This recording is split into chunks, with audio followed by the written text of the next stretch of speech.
गोजोन फुंबिलि एसबि बड' निउसाव बयखौबो बरायबाय दिनैनि गाहाय रादाबफोरखौ फरायनो आखायाव लादों आं सिबिरानि ब्रह्मआ गाहाय रादाबफोरा जाहैबाय इएम राकेशनि बोरमा मिशन 3 कौटि रांनि जागोन सानै बर' सेंग्रानि जिउ खहा 8,000 फोरोंगिरिनि पस्टखौ सोरखारा दानसिगोन बिसायख'थियाव दावराव दावसि दानिया फैदो आबुं रादाबाव रायजोनि दाब दाब जायगायावनो दा सोलिगासिनो दङ राजमेला नाथाय राजमेला नायनो ओंखारलांनाय माखासे सुबुंफोरा गावनि न' फारसे फैफिननो हायाखै न'खरनिफोरा माब्ला सफैगोन बेखौ लामा नायबाय थानायावनो गोथै देहायासो न'आव सफैदों दुखुनांथाव जाथाया जादों गवालपारानि दरंगिरियाव राजमेलानिफ्राय न' फारसे फैफिननाय समावनो सेंग्राफोरा न' मोनफैनायनि सिगांनो जिउ खोमानो गोनां जादों जिउ खोमानांनाय सेंग्राफोरनि मुङा अबनि बर' मानब बर' आरो जितुल राभा रिपर्टनि बायदिब्ला बिथांमोनहा राजमेला नायखांनायनि उनाव मटर साइकेलजों न' फारसे फैगासिनो दंमोन बेयावनो गवालपारानि दरंगिरि पेट्रल पाम्पनि साखाथियाव गोख्रैथिजों फैनाय साखा खब्रै गारिया बिथांमोननि मटर साइकेलखौ सौख्रांलांदों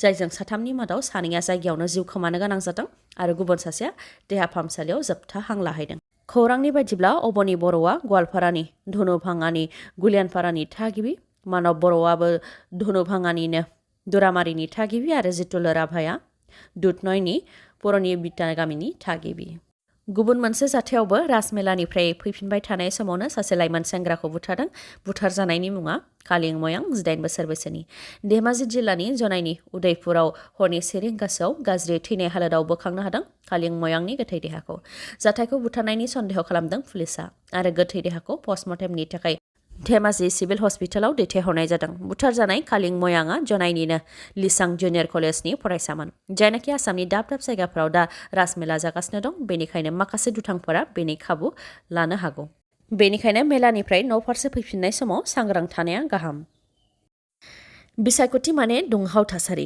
देउरि अट'नमास काउन्सिलनि बिसायख'थिया जोबनानै थांबाय नाथाय माखासे बियाबफोराव दुंहाव थासारि जादों बिजेपिनि एमएलएआ आइजोफोरजों होखारहरजानाय नुथायाबो समाज बिजोङाव गोसारदों लखिमपुर जिल्लानि बिफुरिया बियाबनि बिजेपिनि एमएलए अमिय कुमार भुइया बिथांनि सायाव रां राननानै होनायनि अजद होनानै होखारहरदों आइजोफोरा बिजेपि एमएलए अमिय कुमार भुइयाया पानबारि नवोदया गार्ल्स स्कुल भट मिरुआव नुजाथि हैदोंमोन जेराव बिजेपिनो भट होनो थाखाय बिजेपिनि एमएलएआ रायजो राजाफोरनो रां रानदों होननानै आइजोफोरा एमएलएखौ होखारहरदों थासारिखौ गुदुं नुनानै एमएलएआबो भट मिरुनिफ्राय आनज्रायलांदों बेनि अनगायैबो नारायणपुर पुलिस थानानि सिङाव थानाय बिनापानि एलपि स्कुल भट मिरुआवबो दुंहाव थासारि फोरमायथिनाय बायदिब्ला प्रिसाइडिं अफिसारा बिजेपि दोलोनि हेंथायै भट होनाय बेलट पेपाराव बिजेपिनि सावगारियाव खालि होनानै स्टेम्प होदों जाहाथे भट होनाया रिजेक्ट जायो जायनि थाखाय भट होग्राफोरनि मोननै हान्जानि गेजेराव दुंहाव थासारि जादों आरो भट होनायखौ 1 घन्टानि थाखाय दोनथ'नो गोनां जादों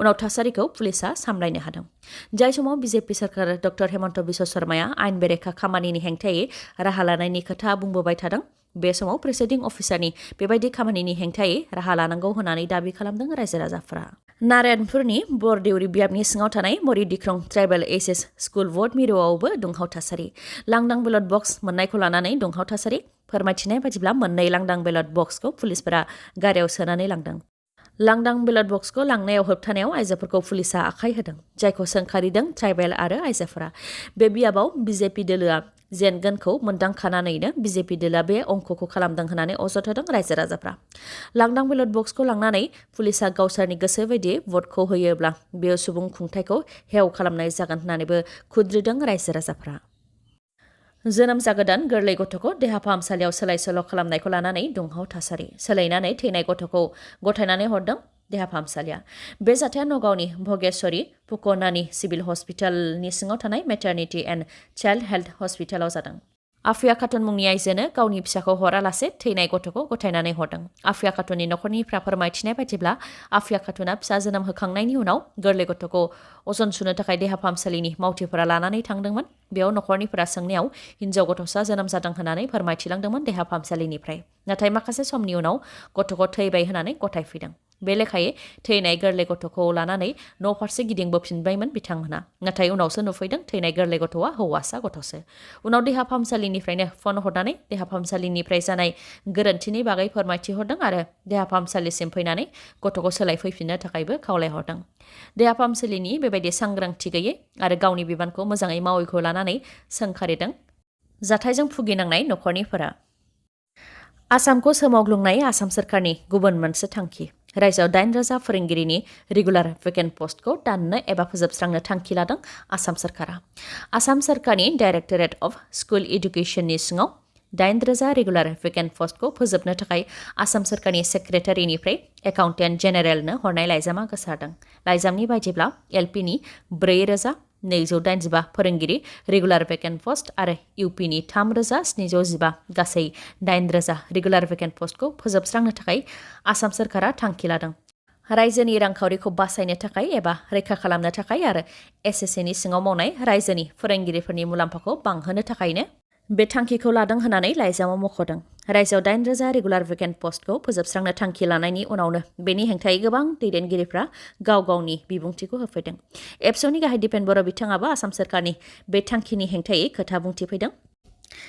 बिथाङा बुंथिदों दि आसाम सरकारा लानाय बे थांखिजों बिमानि रावनि बिजों बर', एसामिस, बेंगलि बिजोंफोरनि खहा जागोन। आसामाव बर' बिजोंनि फरायसालिफोराव बबेयावबा लाथिख' आरो बबेयावबा सासेल' फोरोंगिरि दंखायो।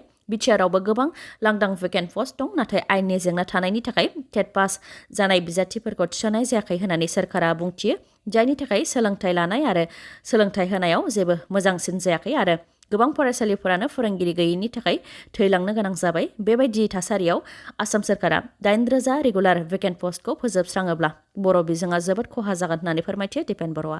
आरो आसाम सरकारा बे थांखिखौ लानायाव रावनोबो मिथिहोआखै। लोगोसे आसाम सरकारनि बे थांखिया बिमानि रावनि फरायसालिफोरखौ फोजोबस्रांनायनि इसारा होननानैबो फोरमायथियो दिपेन बर'आ। बेनि अनगायैबो दिपेन बर'आ फोरमायथिबावदों दि आसाम सरकारा प्रभिन्सियेलाइजेसन खालामनायनि बेलायावबो स्कुल आरो पस्टखौ प्रभिन्सियेलाइज खालामाखै, खालि पस्टखौल' टेम्परारि प्रभिन्सियेलाइज खालामदों।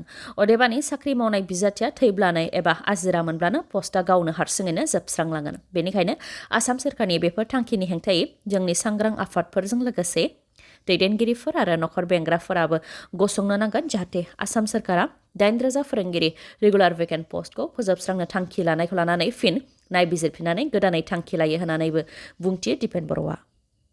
बिटिआरनि मोनबा जिल्लायाव मोनफायै बोरमानि फार्म थागोन आरो मोनफा बोरमा फार्मनि खरसाया 3,15 लाख रां जागोन। बे इएम राकेश ब्रह्मनि गोदान थांखि। इएम राकेश ब्रह्म बिथाङा मुसलपुराव सेल्फ हेल्प ग्रुपफोरनो बोरमा रानदों। बिटिसि सरकारनि एनिमेल हासबेन्डारि एन्ड भेटेनारि डिपार्टमेन्टनि बे बोसोरनि एसअपिडिनि गेजेरजों मोनबा जिल्लायाव सेल्फ हेल्प ग्रुपनो बोरमा राननो थांखि लादों इएम राकेश ब्रह्मआ। बेनिनो मुसलपुराव बोरमा राननायखौ जागायबाय। बेनि उनाव चिराङाव रानगोन आरो बेबायदिनो मोनफ्रोमबो जिल्लायाव रानलांबाय थागोन होननानै इएम राकेश ब्रह्मआ फोरमायथिदों। बेनि अनगायैबो गट एबा बोरमानि मिशनखौबो फैगौ डिसेम्बर दाननिफ्राय जागायजेनगोन आरो बेनि गेजेरजों बिटिआरनि मोनबा जिल्लाफोराव मोनफायै बोरमानि फार्म बानायगोन आरो मोनफा बोरमानि फार्मनि खरसाया 3,15 लाख रां जागोन होननानै फोरमायथिदों इएम राकेश ब्रह्मआ। लोगोसे बोरमा फार्म बानायनो थाखाय हा होनो थाखायबो सार्कोल अफिसारखौबो बिथोन होनाय जाखाबाय होननानै फोरमायथिदों इएम राकेश ब्रह्मआ। आफ्रिकान सुइन फिभारजों शिबसागराव मा 150 अमा थैबाय। शिबसागरनि दिहिं कालघर आरो जालुकनि बारियाव बांसिनै गोहोम गोग्लैदों आफ्रिकान सुइन फिभारा। अमानि बेराम गोसारनायखौ होबथानो थाखाय एनिमेल हासबेन्डारि आरो भेटेनारि बिफाना गामि गामि हाबनानै सुबुंफोरखौ सांग्रांथि होदों। नाथाय गोबां सुबुंफोरानो साइन्टिफिक राहाजों अमाखौ बुथारालासे थैनाय अमाफोरखौ दैयावबो गारहरदों आरो बेजों बेरामा गोसारसिनगोन। बेनिखायनो सुबुंफोरखौ सांग्रांथि होनाया जागासिनो दं होननानै फोरमायथिदों। अमानि बेराम आफ्रिकान सुइन फिभार जानायनि थाखायनो शिबसागर टाउनजों लोगोसे शिबसागर रेभिनिउ सार्कोलाव गोग्लैनाय ओनसोलफोराव अमा बायलाय फानलाय, अमा दोननाय आरो अमा बेदर फाननायखौ बन्द खालामथ'बाय। नाव बेलथायनानै फिन 3 सुबुंनि जिउ खहा। जिउ गोमानाय 3नि मादाव 2 उन्दै गथ'साफोरमोन। बे जाथाया इउपिनि बाराबांकी जिल्लायाव जादों। इउपिनि बाराबांकी जिल्लायाव थानाय सुमलि दैमायाव 20 सुबुं रोगानाय नावआ बेलथायदों, जायजों 2 उन्दै गथ'साफोरनि जिउ खहा जानायजों लोगोसे गुबुन सासेनि जिउ खहा जादों। 20 सुबुंफोरा नावजों दैमाखौ बारनानै गुबुन मोनसे गामियाव खमलायनाय खेला नायनो थाखाय थांगासिनो दंमोन। बेयावनो नावआ बेलथायदों, जायजों 2 उन्दै गथ'साफोर थैनायजों लोगोसे सासेनि जिउ खहा जादों। थैनाय सुबुंफोरा जाहैबाय 5 बोसोरनि प्रियंका, 8 बोसोरनि हिमांशु आरो 18 बोसोर बैसोनि रितु यादव। जाथायजों जिउ गोमानाय नखरफोरनो 4 लाख राङै होनो थाखाय फोसावबाय डिस्ट्रिक्ट मेजिस्ट्रेटआ। दिनैनि भिडिअआ एसेनोसै। गाबोन आरो गोदान भिडिअजों लोगो मोनफिनबावगोन। नोंथाङा दासिमबो आंनि चेनेलखौ साबस्क्राइब खालामाखैबा अन्नानै साबस्क्राइब खालामदो, लोगोसे लाइक, कमेन्ट आरो शेयार खालामनो दाबाव। गोजोन्थों।